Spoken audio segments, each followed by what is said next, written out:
تعرف ايه الاسوأ من انك تعمل حاجه؟ هو انك بتكرر الحاجه دي اكتر من مره لحد ما بقت جزء منك وانت ما عادش عارف تتخلص منها. ازاي ده بيحصل؟ فده ان شاء الله نعرفه في الفيديو، فتابع الفيديو للاخر. ولو انت ما تشوفنا فما تنساش تشترك بالقناه وتفعل زر الجرس عشان يوصلك كل جديد. ويلا نشوف حلقه سعيده. قبل ما نبدا كده الاول تعالى نعرف يعني ايه عاده. فالعادة هي سلوك يقوم به الإنسان بشكل متكرر حتى يصبح تلقائي، يعني حاجة احنا بنعملها ومن كتر ما احنا ده بنعملها بقت جزء مننا. أصل أنت خلاص اتعودت عليها وبتعملها حتى لو كانت العادة ديت سلبية، وممكن إن السلب بتاعها ده حرام فأنت كده بتاخد عليها ذنب، والمشكلة إنك بتكون اتعودت عليها وبقت جزء منك. وخد بالك إن أثر العادة مش بيجي من أول يوم ولا أول مرة، لأ ده أثرها تراكمي، وأنت بتبدأ تكتشف تأثير العادة دي عليك بعد فترة، بعد ما بقت جزء من حياتك ودمرتك.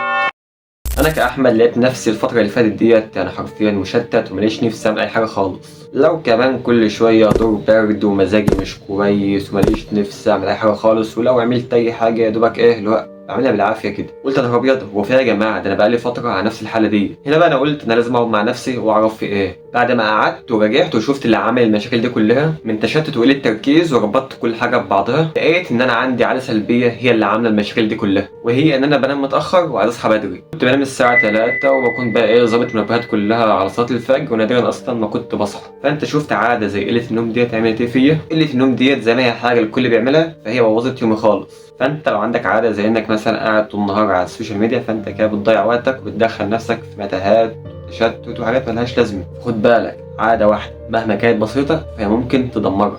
بص يا سيدي، انا كنت بنام الساعه 3 وساعات كنت بنام بعد الساعه 3 كمان. غير كده أنا كنت بظبط منبهات انها تصحيني الساعه 5 بحيث انا اصحى اصلي الفجر وابدا يوم، وانا ما كنتش بصحى اصلا ولا بسمع صوت المنبهات. وغير كده اصلا لما كان حد بيجي يصحيني ما تقوليش بيصحوا في قتيل ولا كاني هنا خالص. فانا كنت بصحى متاخر ومش شايف قدامي وصاحي مصدق. اصل لما انا كنت بصحى متاخر كنت بصحى زهقان، اصل خلاص اليوم بيكون راح وخلاص اليوم بيكون ما عادش فيه بركه. اصل الرسول قال لك بركت لامتي في بكوره، اللي هي فتره بعد الفجر. وقلت لنفسي انا لازم احل المشكله ديت، فبدات واحده واحده. بدات انام الساعه 11 واظبط منبهات على صلاه الفجر. الحمد لله كنت باجي من صلاه الفجر فايق وببدا يومي وكل نشاط الحمد لله. وكان ممكن ساعات انام ساعه ولا ساعتين بحيث ان أنا ابدا يومي بقى ايه الساعه 7، شوف بقى اللي عايز يتعمل. فواحدة واحدة واتعودت الحمد لله، واليوم بقى فيه بركة، والواحد بقى بيحس بال 24 ساعة ما عادوش بيعدوا بسرعة زي قبل كده. وكمان يعني فترة الظهرية اللي هو خلاص روح صلاة الظهر وجت، كان ممكن اخد اللي هو ايه هو قيلولة كده، اللي هو اغفل كده شوية زي ما كان الرسول بيعمل، وكنت بصحى بعدها اللي هو